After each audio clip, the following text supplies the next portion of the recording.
Hello everyone, welcome to Arun Gattani commerce classes. तो आज अपने को देखना है chapter number 2 national income and related aggregates. देखिए नेशनल इनकम जो चैप्टर है वो दो पार्ट में बटा हुआ है, चैप्टर नंबर 2 और चैप्टर नंबर 3। चैप्टर नंबर 2 के अंदर अपन इसकी थ्योरी देखने वाले हैं और चैप्टर नंबर 3 के अंदर अपन इसके न्यूमेरिकल्स देखेंगे कि कैसे अपन नेशनल इनकम कैलकुलेट कर सकते हैं। तो स्टार्ट करते हैं अपन चैप्टर नंबर 2 के साथ में। सबसे पहले देख लेते हैं कि क्या क्या टॉपिक्स अपने को इसके अंदर कवर करने हैं। देखिए ये सारे टॉपिक्स मैंने यहां पे लिखे हुए हैं, आप इसे नोट डाउन कर सकते हैं। आज अपने को देखना है कॉन्सेप्ट ऑफ नेशनल इनकम कि नेशनल इनकम ही होता क्या है। देखिए पहले अपन इसकी डेफिनेशन के साथ में स्टार्ट करते हैं कि national income is the sum total of factor income earned by the normal resident of a country during the period of an accounting year। तो देखिए क्या लिखा हुआ है कि फैक्टर इनकम क्या होगी, sum total of factor income. Factor income होनी चाहिए, वो पहली चीज है। सेकंड चीज किसने अर्न करी हुई होनी चाहिए, वो नॉर्मल रेसिडेंट ने अर्न करी हुई होनी चाहिए। मतलब यदि कोई भी फैक्टर इनकम नॉर्मल रेसिडेंट यदि अर्न करेगा तो वो देश की नेशनल इनकम के अंदर काउंट हो जाएगा। तो दो चीजें इंपॉर्टेंट हो गई, पहली हो गई फैक्टर इनकम, सेकंड हो गई नॉर्मल रेसिडेंट। तो अब अपने को इन दो टॉपिक को समझना पड़ेगा कि फैक्टर इनकम क्या होता है और नॉर्मल रेसिडेंट क्या होता है। तो देखिए इनकम दो टाइप की होती है, पहली होती है फैक्टर इनकम और दूसरी होती है ट्रांसफर इनकम।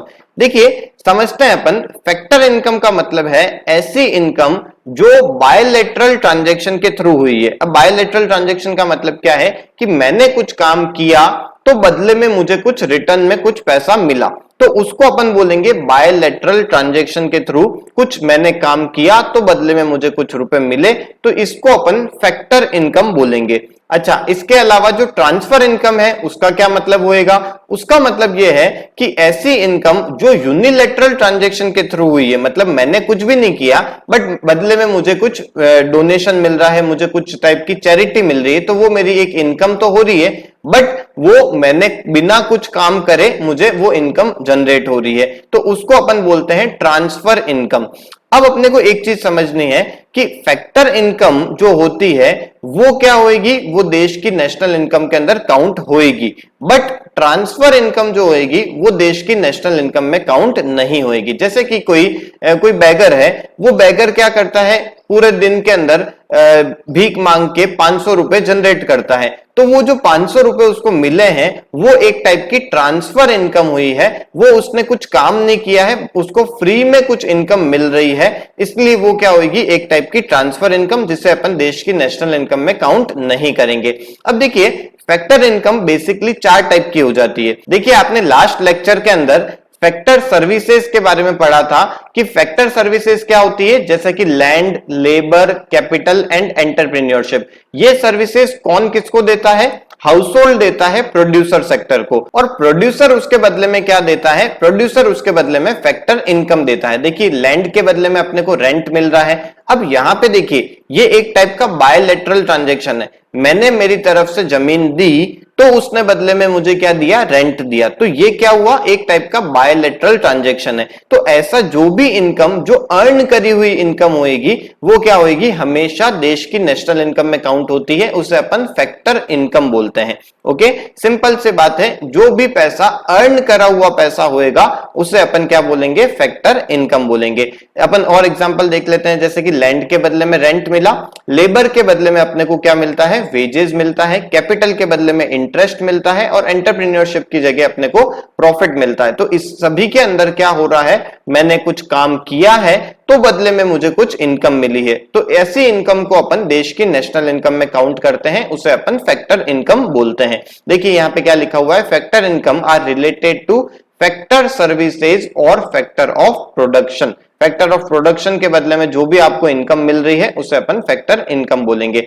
आपको ये बात समझ में आ गई होगी कि ट्रांसफर इनकम, जैसे कि चैरिटी की कोई इनकम है, अपने को डोनेशन मिल रहा है, तो वो जो इनकम होगी देश की नेशनल इनकम में काउंट नहीं होगी। ओके, दूसरी चीज बात करते हैं अपन। देखिए यहाँ पे अपन ने पहला पॉइंट समझ लिया कि फैक्टर इनकम क्या होती है, तो अब अपने को देखना है कि नॉर्मल रेसिडेंट कौन होता है। देखिए नेशनल इनकम की डेफिनेशन में दो चीजें इंपॉर्टेंट थी, पहली चीज कि फैक्टर इनकम होनी चाहिए, मतलब अर्न करी हुई इनकम होनी चाहिए, और सेकंड चीज कि वो अर्न किसने करी हुई होनी चाहिए, वो नॉर्मल रेसिडेंट ने अर्न करी हुई होनी चाहिए। यदि कोई नॉन रेसिडेंट उस इनकम को जनरेट करता है तो वो देश की नेशनल इनकम में काउंट नहीं होता है। ओके, तो चलिए अब अपन देखते हैं कि नॉर्मल रेसिडेंट अपन किसे बोलेंगे। देखिए यहां पे दो चीजें यहां पे फिर से मैंने लिखी हुई है कि नॉर्मल रेसिडेंट के लिए आपको दो कंडीशन चाहिए। पहली कंडीशन क्या है, ordinarily resides in the country. इसका क्या मतलब हुआ, जो भी पर्सन है वो वहां का ऑर्डिनरी रेसिडेंट होना चाहिए। अब ऑर्डिनरी रेसिडेंट किसे बोलेंगे, यहां पे देखिए क्या लिखा हुआ है, a person residing in the country for a period of 1 year और मोर। मतलब कोई भी पर्सन 1 साल या 1 साल से ज्यादा के लिए उस देश के अंदर रह रहा है तो वो उस देश का ऑर्डिनरी रेसिडेंट बन जाता है। तो पहली कंडीशन क्या है, उसको ऑर्डिनरी रेसिडेंट होना चाहिए। सेकंड कंडीशन देखिए यहां पे क्या लिखा हुआ है, the economic interest lies in the country. मतलब जो भी वो पर्सन है उसका इकोनॉमिक इंटरेस्ट उसी देश के अंदर होना चाहिए। अच्छा, इकोनॉमिक इंटरेस्ट अपन किसे बोलेंगे, देखिए 3 टाइप की एक्टिविटीज होती है, प्रोडक्शन, इन्वेस्टमेंट और कंजम्पशन। ये तीनों जो एक्टिविटी होती है ये जिसकी सिग्निफिकेंटली उसी देश के अंदर हो रही है जहां पे वो रह रहा है, तो वो उस देश का ऑर्डिनरी रेसिडेंट तो है ही, और उसके साथ में उसका इकोनॉमिक इंटरेस्ट भी उसी कंट्री के अंदर होएगा। देखिए यहां पे क्या लिखा हुआ है, अ person conducting his economic transaction. मैं यहां पे अपने आप को हाइड कर लेता हूं, a person conducting his economic transactions relating to production, consumption और investment in the country on a significant level. इसका क्या मतलब हुआ कि कोई भी पर्सन जो उस देश के अंदर जिसके अंदर वो रह रहा है उसी देश के अंदर उसका कंजम्पशन का काम है, इन्वेस्टमेंट का काम है और प्रोडक्शन का काम है, तो उसका इकोनॉमिक इंटरेस्ट भी उसी कंट्री के अंदर माना जाएगा। तो नॉर्मल रेसिडेंट के अंदर भी दो कंडीशन हो गई, पहली और दूसरी। इन दोनों कंडीशन को यदि कोई पर्सन पूरा करता है तब वो उस देश का नॉर्मल रेसिडेंट हो जाता है। जैसे कि मैं अपना एग्जांपल लेता हूं, यदि मैं इस देश के अंदर 1 साल या 1 साल से ज्यादा के लिए रह रहा हूं, इसका मतलब मैं ऑर्डिनरी रेसिडेंट हो गया। दूसरी चीज, मेरा जो कंजम्पशन का काम है, प्रोडक्शन का काम है या इन्वेस्टमेंट का काम है वो इसी देश के अंदर हो रहा है, इसका मतलब मैं इस देश का नॉर्मल रेसिडेंट हो गया। अब मेरे द्वारा इनकम कोई भी जनरेट हुई है तो वो जो इनकम होगी वो देश की नेशनल इनकम के अंदर काउंट होएगा। अब एक एग्जांपल से मैं आपको इसे और क्लियर कर देता हूं। देखिए डेविड वार्नर, आप सब जने जानते हैं कि ऑस्ट्रेलिया के एक स्पोर्ट्स पर्सन है, क्रिकेटर हैं। तो ये जो पर्सन है ये आईपीएल खेलने आते हैं इंडिया के अंदर।